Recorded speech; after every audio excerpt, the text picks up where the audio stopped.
Hey everybody, what's up? It's NerdFan16 Retro Kid on YouTube. I changed up the settings here in my living room because I just finished watching everything all the episodes I needed for this review on Netflix. And for those of you who didn't follow my previous episode on Amazing Spider-Man 2, I did tease another review. This is now part 2 of Spidey Week. This is my overall impressions and surprisingly memories and just nostalgia side review of the MTV run 2003 run on Spider-Man. Quick note in case you are going to watch this on Netflix, the episodes are like a little out of order, but I think the finale was indeed the two-parter, which, oh boy, I will definitely get into when hopefully I remember in time. So with that out of the way, like I said, I'll go into like how Netflix messed up a little because apparently the episodes had like preview clips for next week's stuff, and it was just out of order. But if you can put up with it like I did, you'll be fine.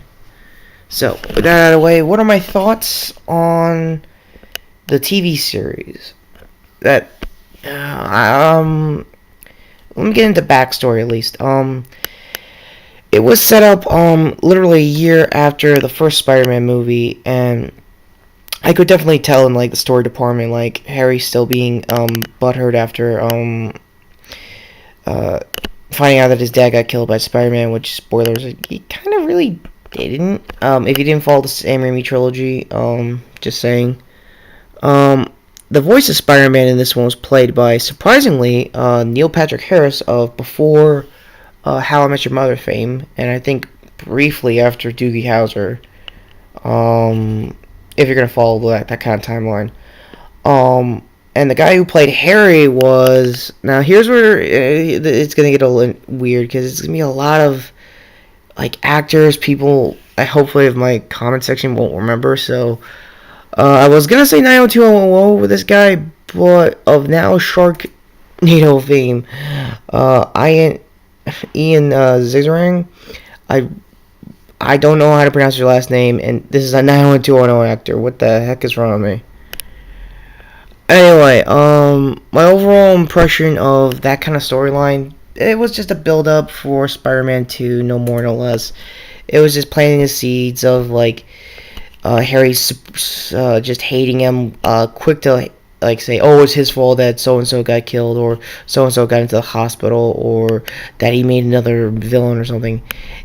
Honestly, the way he was acting felt a lot like how it ended up being in Spider-Man 2, and I would totally see him as a subscriber to the Daily Bugle, which also made a prominent appearance more than Amazing Spider-Man 2. And I did say in the vlog that if anything changed, if I saw any of the Tickle Dick vlogs, that my opinion might change.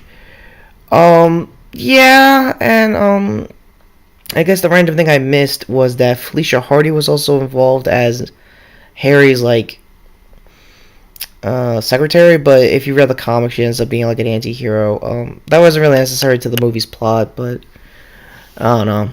Back on the show, it was a 13-episode run. It did what it could. It had a Kingpin episode to pretty much set up the Daredevil movie, if it gives you any idea of what you're getting into. I remembered a lot of it because I remembered having, like, DVDs from my cousins that I borrowed, mostly because of those Electro episodes. Those were, like, the most dark as it could get for an MTV budget. And the references of like everything from the last decade is like they're in full swing, like cell phones, email, like long before social media became like bigger than both of them. That's what you're also getting into, like tech wise. And a couple of original characters too, mostly villains and a semi love interest. MJ is there. It's just that she's just there as a friend kind of deal. I don't know. So, there are a lot of weird, like, choices for who could be voicing what. Like, Oh, I don't know how to put this. Kathy freaking Griffin. For those who don't know her, she's a semi-decent comedian.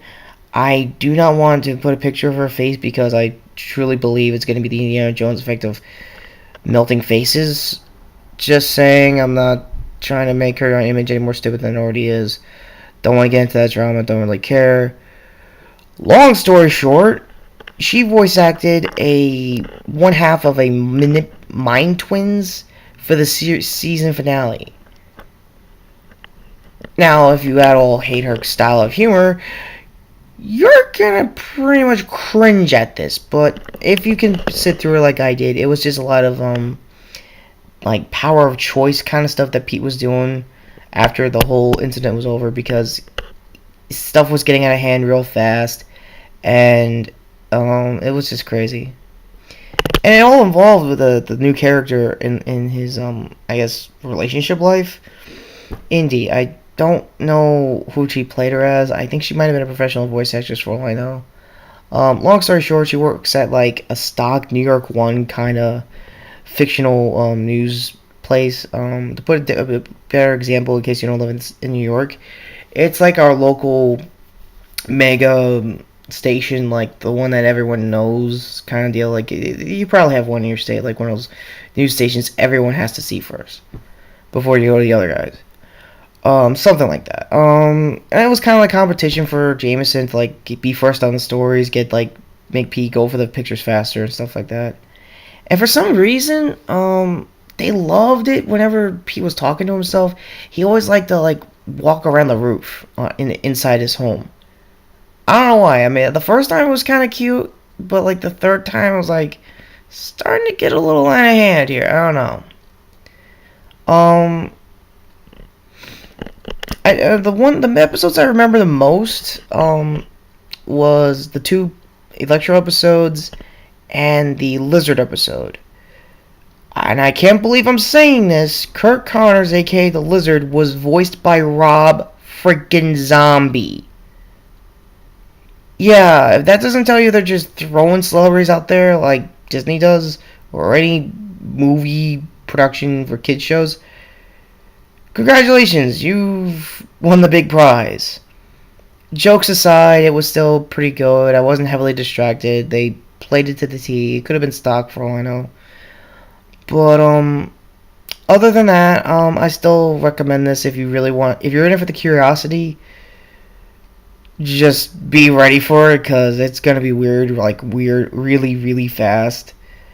Because there was like a hostage situation episode, shot for shot.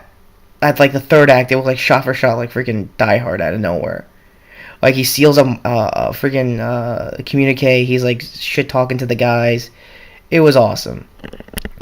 With that said, did I had any problems with all these celebrities being these people? No, not at all. I mean, I've handled Neil Patrick Harris doing Nightwing for Red Hood years and years ago. That Batman Under the Red Hood movie, and I thought he did a pretty good job with the few scenes he got.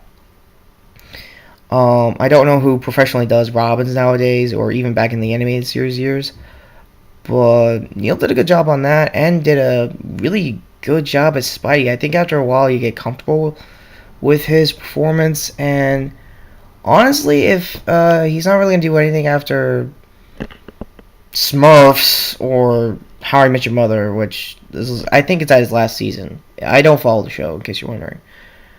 I would totally see him as a professional voice actor for anything. I mean, he could do no wrong at this point, in my mind. As a professional, I think he can handle himself. For everybody else, it was just paychecks, basic one-off episodes, and they weren't really around too long, so it was just weird overall. So, next up, I'm going to post this on Friday. Come hell or high water, I am going to get the action figure tie-in to the Superior Spider-Man. The backup plan is, if that doesn't happen, I might just review the book in general from what I know from initial reviews and news relating to it. And just how I felt when this happened overall up until its end. So I'm at the 10-minute mark. This is NerdFan16 Retro Kid on YouTube, and take care, guys, and MTV, what the hell happened to you? Laters.